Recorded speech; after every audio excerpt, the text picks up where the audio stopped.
Welcome to Lecture 7 in our second semester class on stochastic processes. Today we want to discuss the Bismuth derivative formula, or to be precise, the Bismuth derivative formulae, which are stochastic representations of derivatives of the semigroups that are induced from solutions to stochastic differential equations. This is a quite advanced topic, but it's a very useful tool if you want to say something about the regularity or the dependence on solutions of stochastic differential equations with respect to the initial position. This will give us a possibility to give a sharp characterization or a characterization of the domain of the generator of the Markov process which is associated with stochastic differential equations in a way that would not depend on the imported results of regularity theory of parabolic partial differential equations. So the theory we want to prove, and which we had proved in the previous session already, is the following. Let be a smooth vector field on d-dimensional Euclidean space. Let sigma be a smooth matrix field mapping Euclidean space into matrices of column dimension d and row dimension k. Let the sigma field, be elliptic in the following sense, that if you consider the product of sigma with its transpose, that this matrix is strictly elliptic, meaning that the lowest eigenvalue of this matrix is uniformly bounded by some strictly positive quantity epsilon. That can also be phrased by saying that the inner product of any vector psi with itself in the weighted inner product by means of the matrix sigma sigma star is greater or equal to epsilon times the Euclidean norm squared of that vector. That is what we would understand as ellipticity of this matrix sigma. If that's the case, then the generator of the solutions to the stochastic differential equation, which is given by this vector field B and this matrix field sigma, then this generator is a second order linear partial differential operator whose domain consists exactly of those functions in Euclidean space which are differentiable up to second order with continuous second order differential, such that the function, its first and its second derivatives vanish. And in this case, this generator applied to such a function gives the function which, evaluated at location x, is given by the inner product of the gradient of that function with the field b plus the weighted sum of the second order derivatives of that function f, where the weights are exactly the entries of the sigma sigma transpose matrix, and this whole weighted sum of second order derivatives is then multiplied with the prefactor 1/2. That's the theorem we want to prove, and we have proved, let me say it again, we proved this theorem already in the previous session. And the difficult part here, after we convinced ourselves that this whole thing is a Markov process, in fact, and so forth, and after we applied the form, the remaining difficult part, where we were relying on results from the analysis of PDE, was the characterization of the domain of the operator. And let me say it again. So today we want to give an alternative approach to proving that this is actually the domain of the generator by using stochastic representation of the derivative of the semigroup, which is induced from solutions to that stochastic differential equations. So recall that by abstract theory we know that the resolvent for any positive resolvent parameter, that the resolvent of that semigroup is a one-to-one map between our function space, in this case C0 of Rd, to the domain of the generator. The resolvent of that semigroup can be represented as a Laplace transform style operation, which takes basically the Laplace transform with respect to the time parameter of that semigroup action on a given function. And if we want to show that the domain of the generator is in fact a collection of functions of the given regularity, we would have to show that the Laplace transform maps in fact into this collection of functions. This will be enough to show because we have already shown that this collection of functions is a subset of the domain of the generator. So hence, showing that the Laplace transform maps functions of that regularity, so functions, a general function from our function space, into the set of smooth C2 smooth functions. If we can show this, then the proof is completed. To give you an example where this can be easily done and where we actually did it is the case of a Brownian motion, of a simple Brownian motion. Of course, simple Brownian motion can be understood as a solution to a stochastic differential equation in the case when the sigma matrix field is just the identity matrix field. So at any point in space, you just have the identity matrix as sigma. And when the driving vector field is just the zero constant vector field. And let us, for the sake of the argument, let us assume, moreover, that we consider the case when the spatial dimension is just 1.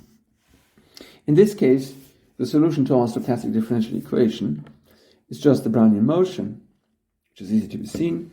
And in this case, we have an explicit representation of the action of the semigroup associated with that solution on a test function.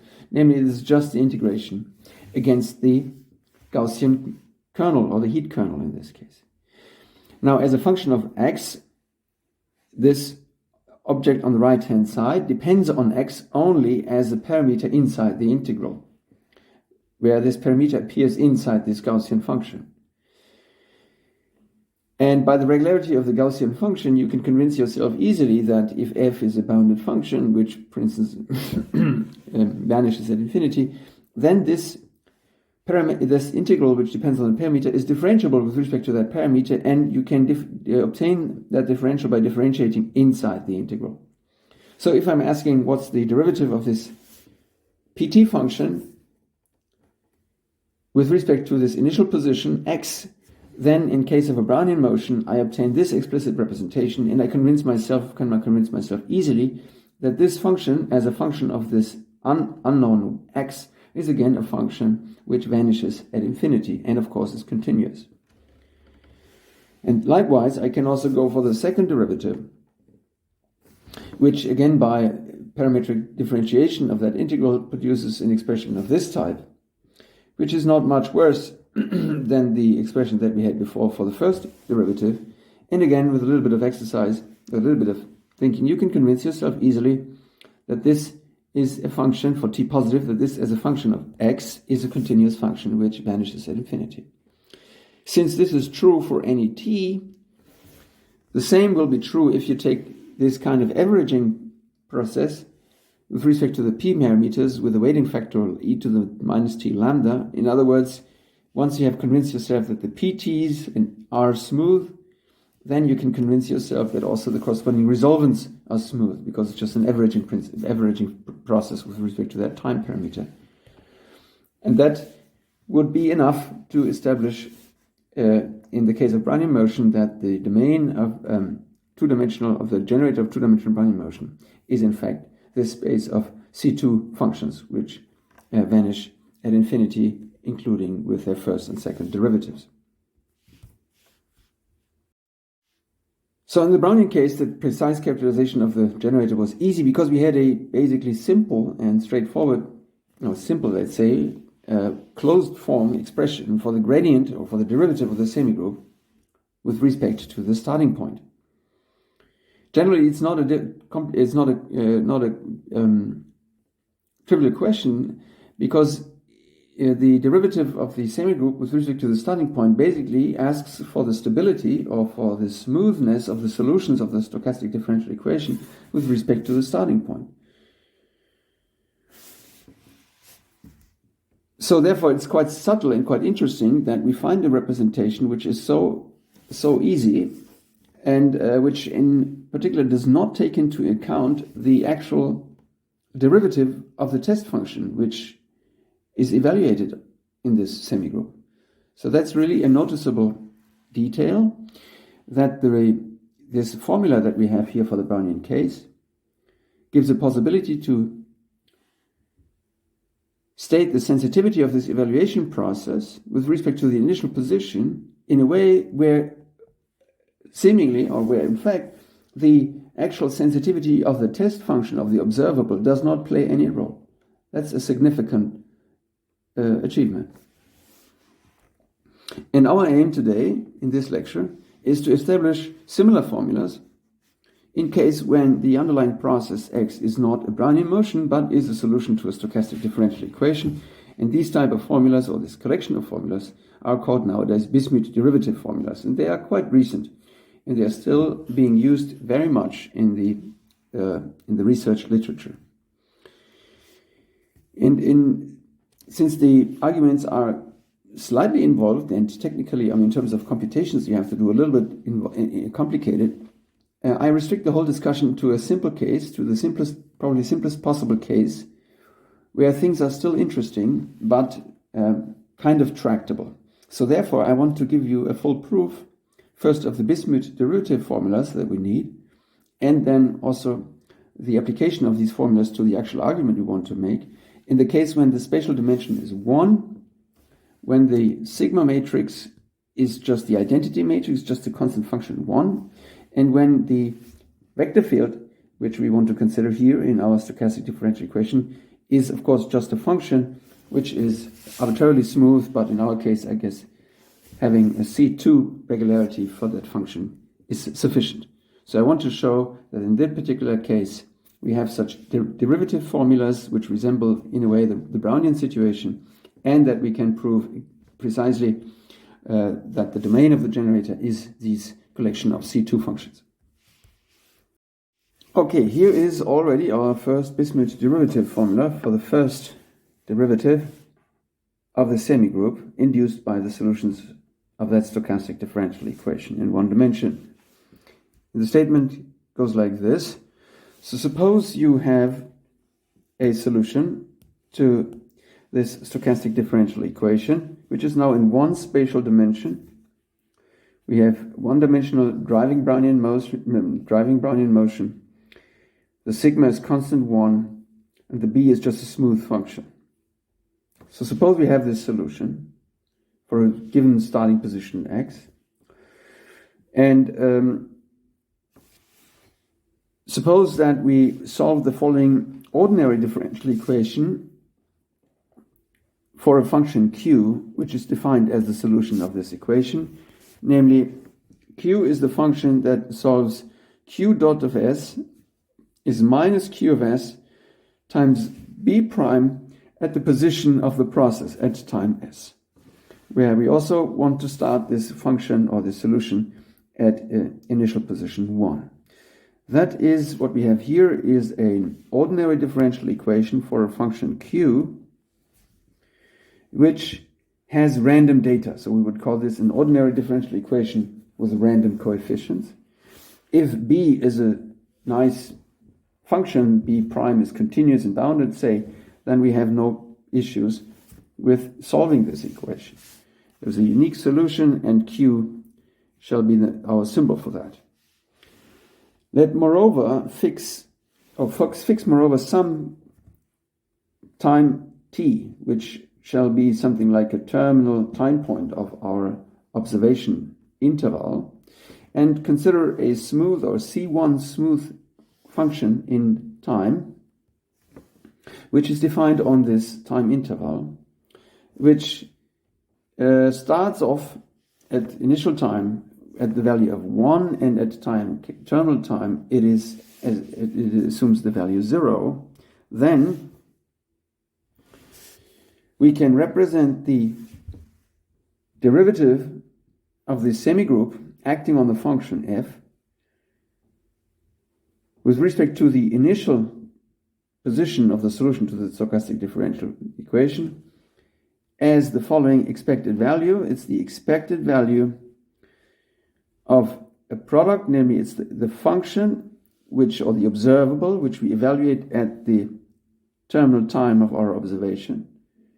And we multiply this with the stochastic integral of the q function multiplied with the L prime function and integrate it against, in the sense of an stochastic integral, against the Brownian motion.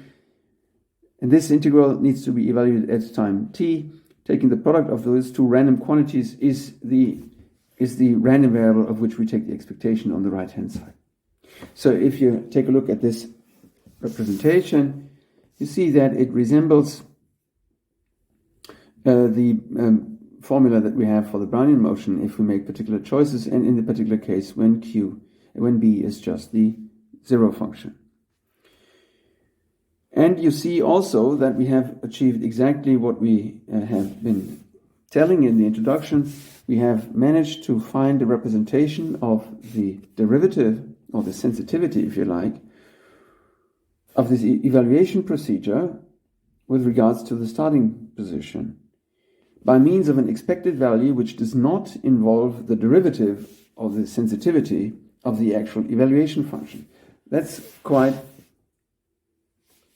surprising from a conventional classical point of view. You would always think that if you make a measurement of a certain quantity and you perturb that underlying measurement, then the overall sensitivity of the measurement should crucially depend also on something like the Lipschitz constant of the function by which you evaluate.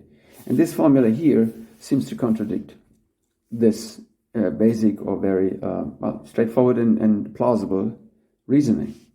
So there's some significant regularization process going on. And the Bismuth derivative formula here for the first order derivative reveals this regularization of the action of the semigroup. The proof of the Bismuth derivative formula, we have to construct several martingales. This is how I want to show it to you. Historically, Bismuth derivative formulas were first obtained by actually really considering something like the infinitesimal perturbation of the trajectories of the solution to the stochastic differential equation, which is obtained by making small shifts in the initial position.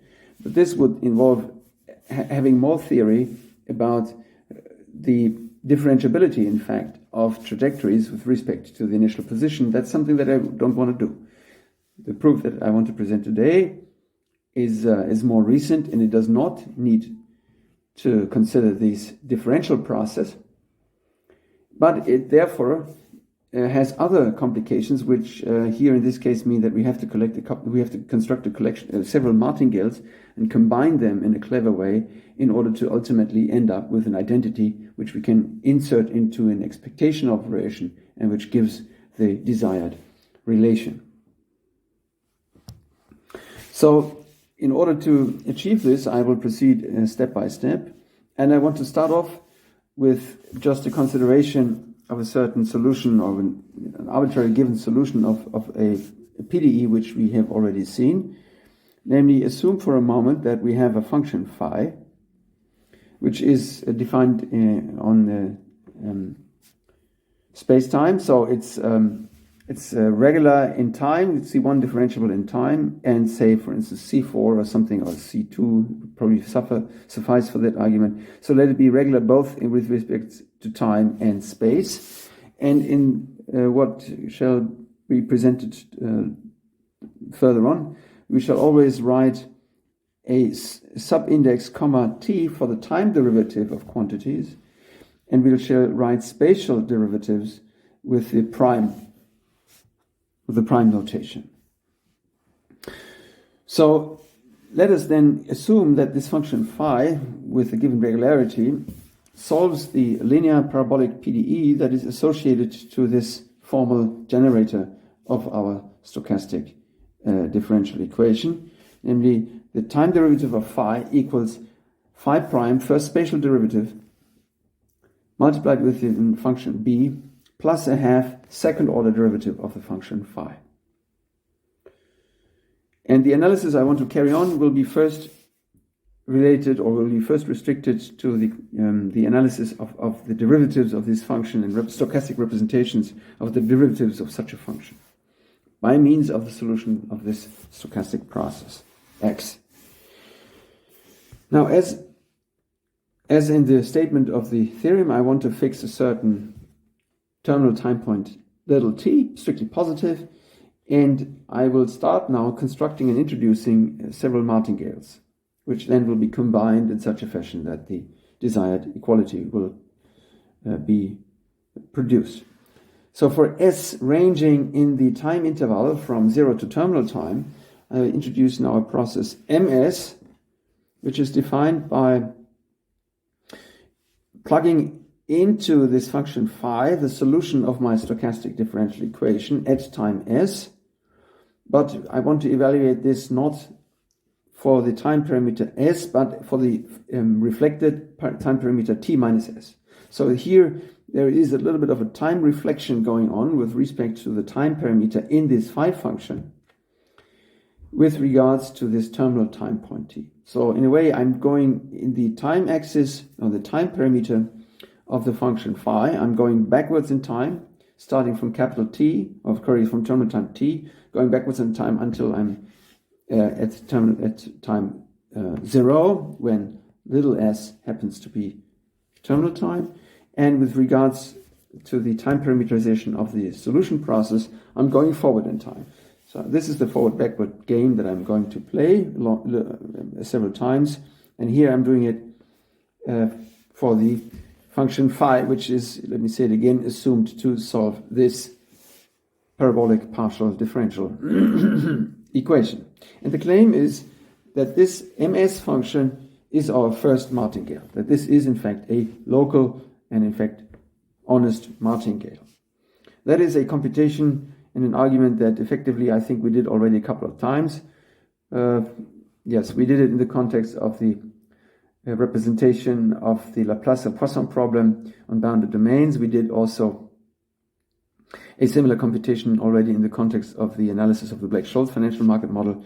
But since it's so important and relevant, I decided to give you the computation, the complete computation once more below. Okay, let us do this computation just for the sake of completeness. So let's assume that the function phi is sufficiently smooth and satisfies this parabolic PDE, where the right-hand side, which involves only, or this operation on the right-hand side on the function phi, which involves only spatial derivatives, is what we identify with the application of the formal second-order partial differential operator curly L onto the function phi. Okay, we fix this terminal time T and introduce this process, and I argue now that this forward-backward kind of defined process, MS, is in fact a martingale. So let's do the computation. How can I show that? I show this by hitting this expression with the Ito formula and expanding this corresponding process in terms of these stochastic differentials. And if I can show that all differentials which do not belong to differentials of martingales disappear or cancel, then I'm done, because then everything else that remains is a stochastic integral with respect to a martingale. Okay, so that thing here can be understood as the joint evaluation of two processes by means of the function phi. One is the deterministic process T minus S, and the other one is the stochastic process XS. So the Ito formula tells me how I need to expand this. I need to expand this first with respect to the first derivative, which was called the prime t. That was our notation for the derivative with respect to the first time variable. But this, since it's running in S, with respect to S, I'm picking up an additional inner -1 for the time reversal of this derivative. ds, that's the infinitesimal time increment, if you like, according to Ito's formula. And then I have the expansion, or the infinitesimal expansion with respect to the second argument, which involves in the first step just the derivative with respect to that second variable, variable, which is the prime in our notation. So that brings me a prime, and I need to multiply that or integrate that against the infinitesimal increment of the x process. But then Ito's formula tells me that I need to be careful and need to check for second order correction, but only for those parts which actually have a non-trivial bracket process, a non-trivial quadratic variation. And there's only one of the two processes which has a non-trivial quadratic variation, namely the x process. So therefore, this whole bunch of possible second order expansions of the phi process, there's only one which contributes, namely the second order expansion in the x direction. which then needs to be integrated against the bracket process of the x process. Okay, now in the first part here, this partial derivative of phi with respect to t, that's where I can use my information about the parabolic PDE, which is solved by the function phi. So I'm just inserting my knowledge here about the parabolic PDE satisfied or solved by phi. And that's how I deal with the first term of the three terms which appear here. The second term, I'm considering now this infinitesimal increment of the x process, where the x process is a solution to a stochastic differential equation. So therefore, this infinitesimal increment of the x is given by the corresponding right-hand side of this SDE, which I write out here. That's how I deal with the second term. And the third term here, I recall that the x process is a semi-martingale, and the martingale part of that semi-martingale is just the Brownian motion. So therefore, the only part that contributes to the bracket of the x process is the Brownian motion component. So therefore, the bracket of the x is just the bracket of the corresponding Brownian motion trajectories, which of course we know whose increment is of course just the increment of the time, the deterministic time process. So therefore, if I collect the terms, I'm having I'm having these two terms from the PDE.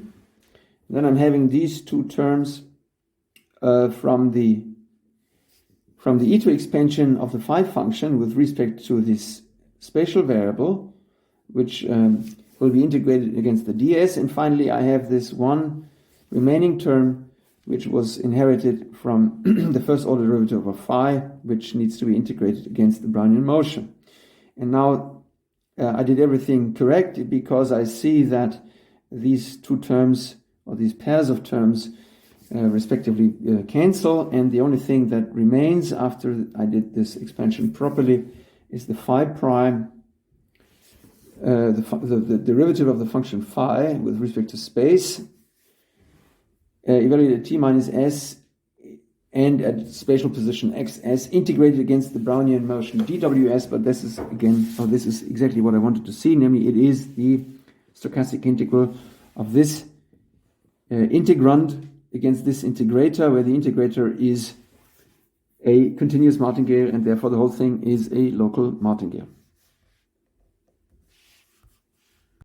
Okay, great. This is our first martingale. We keep it in mind. We will make use of it later. Then we need a second martingale. And the second martingale is constructed in a kind of similar fashion, but now using the PDE, which is solved by the derivative of the phi function. Namely, if we consider the PDE solved by the function phi and take the differential of that, so we take the spatial derivative of both sides, we pick up another PDE, or we create another PDE, which is solved by phi prime naturally. Namely, the spatial derivative of the time derivative is then this combined derivative on the left-hand side, and on the right-hand side, by Leibniz rule, I get phi double prime b plus b prime phi prime plus 1/2 phi triple prime, which, if I want, I can also write as our L operator, this partial differential operator, but now applied to the derivative of the function phi. Before we had L applied to phi alone, now we apply L to phi prime. So we see that the phi prime function satisfies almost the same parabolic PDE, except for one more term, which is a consequence, if you like, of this Leibniz rule. And now I want to construct in a kind of similar fashion another martingale, which comes with this forward-backward idea, but now on the level of the phi prime. And for that purpose, I will now introduce this Q process, which was also appearing already in the statement of our Bismuth formula. I introduce the scalar valued process, which is obtained as a solution to this ODE. Qs dot equals minus Qs b prime of xs. X is the trajectory which I had fixed, or which is the solution of my process, which is independent of all this construction. So I'm fixing my solution of the process, And all the constructions that I'm doing will be based on this solution process. So this b prime of xs is just some random function, but it's a good function, and I can use it to define a coefficient, or just a random, if you like, coefficient for this kind of exponential growth law, which is started at time t equals 0 at the level 1. Okay, so that's a nice and reasonable stochastic process, which is purely of bounded variation, but it's random. And now I can consider a new process, ns, which is again my forward-backward game that I'm playing with the phi function, where the backward time comes into play by doing a reflection of the time in the phi function with regard to my terminal time parameter t, and I evaluate that locally or in the position of the process at time s. And here in this formula, on this construction, I'm not doing it with the phi function, but I'm doing it with the phi prime function. And I cannot necessarily expect a martingale here, because phi and phi prime are different functions, but therefore, as we shall see, I'm multiplying this qs in front in order to ultimately get a martingale again. But without the q, that phi prime thing in this way alone would not necessarily be a local martingale. But the qs gives the correction that turns the thing necessarily into a local martingale. Okay, to convince ourselves of that, we need a little bit more calculation, but not too much. Again, we want to convince ourselves that if we hit the thing with the Ito formula and expand all these differentials, then this gives a local martingale. Okay, now we have this NS process is a process which is a product of two components. One of these two components is a process of bounded variation, the other one is not. But nevertheless, these in the product rule here, I would not have a bracket, because one of the two components is of zero quadratic variation. So doing the standard Leibniz rule here in this case would produce a dqs phi first, where I write the dqs as a q dot s ds. That's the first differential, if you like, in this Leibniz rule for this product. And then I have qs times the differential of the phi prime. But now the differential of the phi prime object is a little bit complicated, so we have to do it in a stepwise fashion. Phi, this is now a differential of a combined process, which is obtained by a joint evaluation of two different processes. So I'm getting and one at a time. Okay, so what do I need to do? I need to first do the expansion with respect to the time parameter. That is the first order derivative of that function with respect to time. And here I have already written what that is, because it's exactly now referring to the PDE solved by phi prime. So I'm writing my information that I have about phi prime here as a solution to that PDE. That's exactly the time derivative as the first part of the expansion. And then I need to do a conventional, if you like, E2 expansion of this whole function here with respect to this stochastic process, which gives me, I have to check whether I did that correctly. Yes, I think I did. So I'm getting a phi double prime, which is the result of the one more differentiation of this once derived phi function in the x variable integrated against the infinitesimal increments of the x, plus qs, which is the p-factor which is there all the time, which was coming from the bracket before, and then I get this E2 correction term, which is 1/2 times the second order derivative of this first order derivative, which is therefore the third order derivative, evaluated against the integrated against the bracket of the x process, of which we already know, which is just ds, just the increment of the identity function in time. Okay, and then I bring in my differential equation, which is solved by the q, because q was defined to solve that its q dot is plus minus the sign. I wouldn't place a bet on it, the right sign, but it's qs times b prime of xs phi prime t minus sx. So this replacement of this q dot by this term here is exactly why I chose that ODE as the definition for the Q process. And then I take a close look at all these terms. Everything else will be just written out as we had it. So I'm just breaking up this bracket here and write those terms separately, which gives me this part, and it gives me this part. Yes, that's right. And finally, the last step, if you like, is that I expand or just replace this infinitesimal increment of the x process, again according to the ODE, which is solved by the x process. And now if I chose the signs right and didn't do any stupid mistake, I will see that basically everything cancels out, because this L of phi prime with a Q and all that is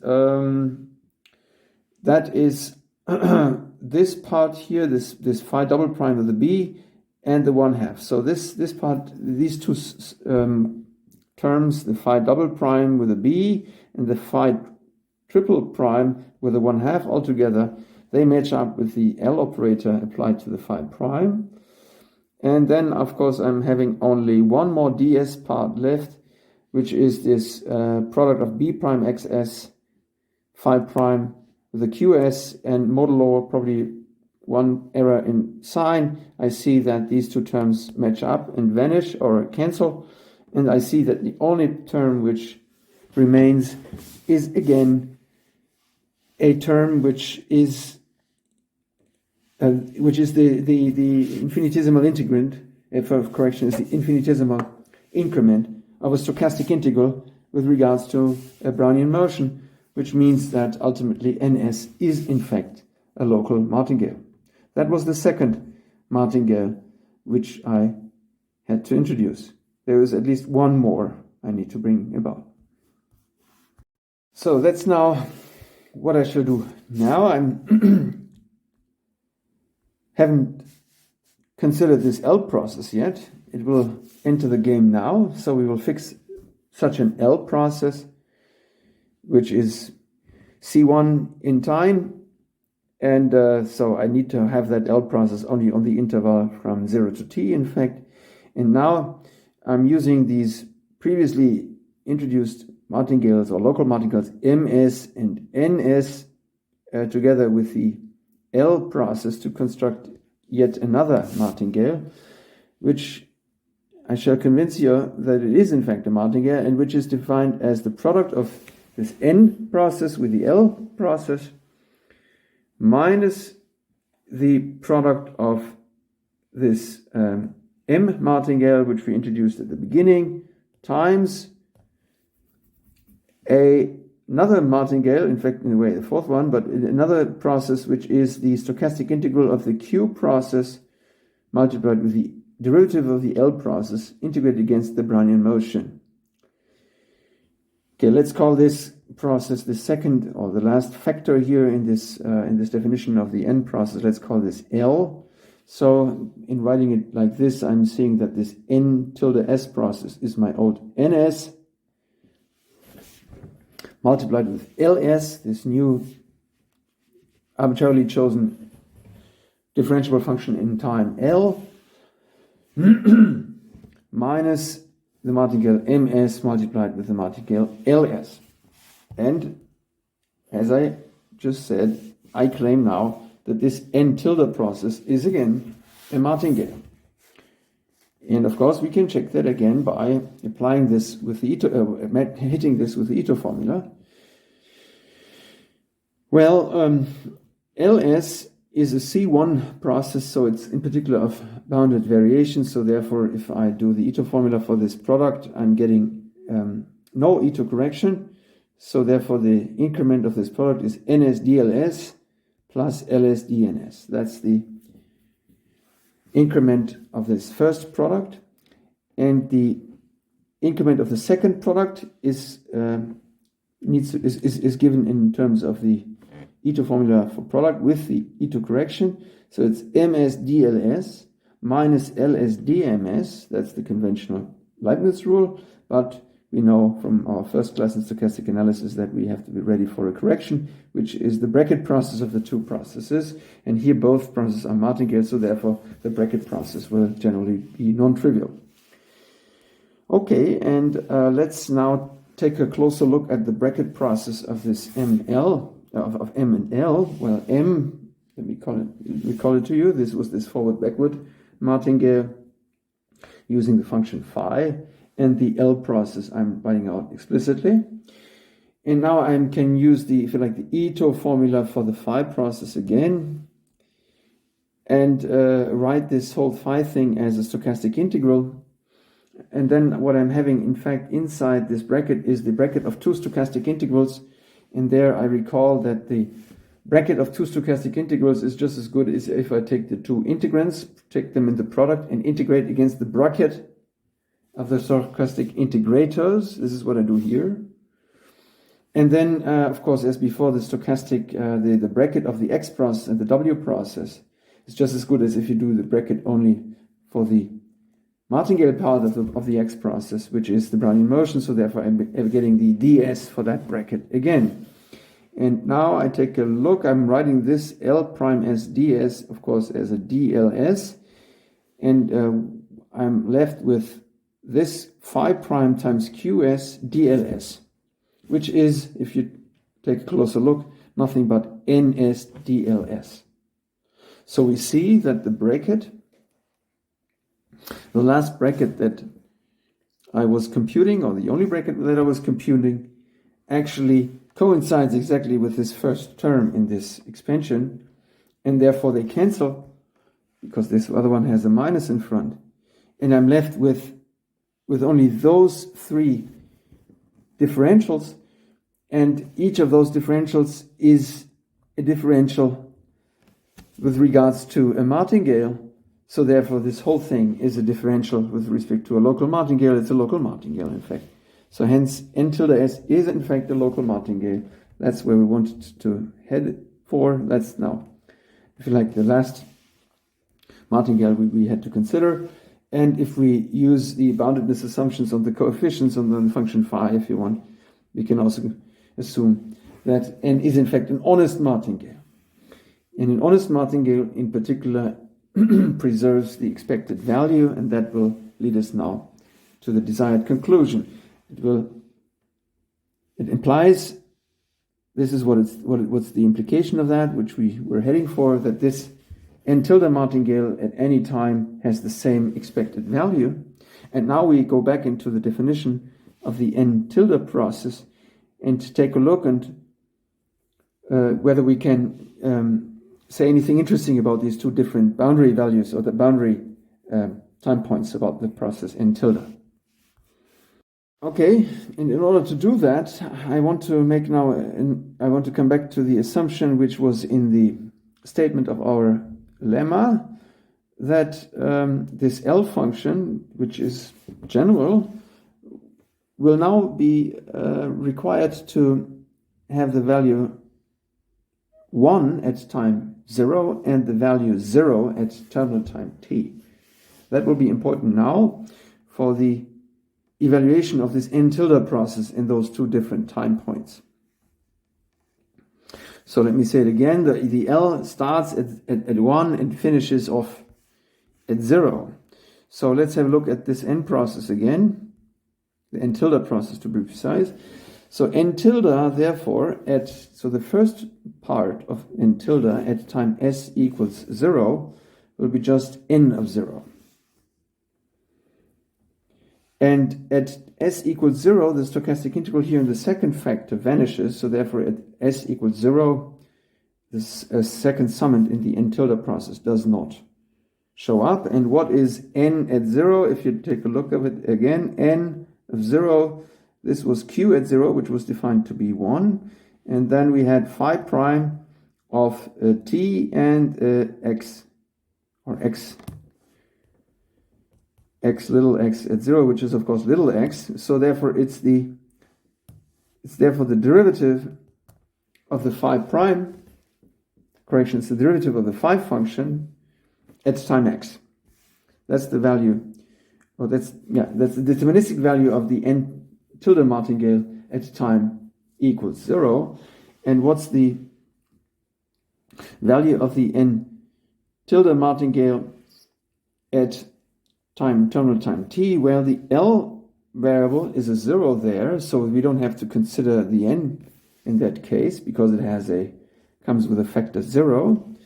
And what remains is just this expression here when we put s equals to be terminal time t, which involves an evaluation of the phi function at initial time, but at the location of the process xt. So that's what it says here, that n tilde at initial time is just phi prime at t and x, and n tilde at terminal time little t is phi naught, is phi at location at time 0, evaluated at the position of the process at time t, multiplied with this stochastic integral. So hence, if we use this information and plug this into that equality, we obtain exactly that n tilde naught, which is deterministic and therefore equals its expected value, which is this quantity, that's the same as the quantity, the expected value on the quantity for n tilde on the 20 is t, and that's exactly the number which we have just, just the quantity which we have just identified. So this formula here, is already our Bismuth derivative formula, but only in the case when the phi function, when we're dealing with a phi function of which we know a priori that it is a smooth solution to this parabolic PDE, then we can, if you like, in retrospect, write down this representation of the derivative of the phi function. And the last step that we have to do, but that will be a standard step, will now to argue that this representation is also true when we just apply this to the PT operation.